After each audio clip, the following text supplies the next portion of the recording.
Hello friends, in this video we will discuss the systematic review.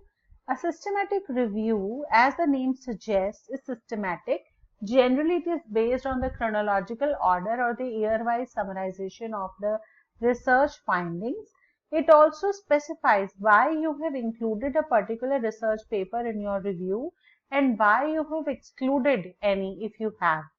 So it is basically a review method in which we try to minimize the bias and we try to answer specific questions. So a systematic review will always have a research question that we are trying to answer.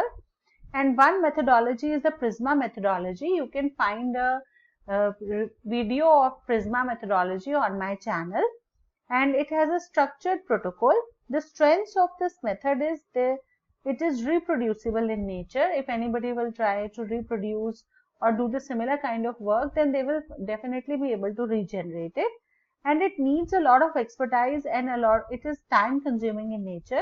That means if you perform a systematic review, it will take a good amount of time because you have to select and reject papers, and then out of the selections also you have to find out the specific methods and databases, inclusion exclusion theories. Then you have a clear research questions and you have to find the gaps in the various studies. So it will help you in summarizing your findings in a systematic manner. And when we compare the systematic review with the narrative review, a narrative review is like a story.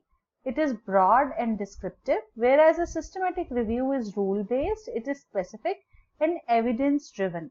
So systematic review is more scientific in nature as compared to the narrative review. I hope this video is useful to you. Thank you very much.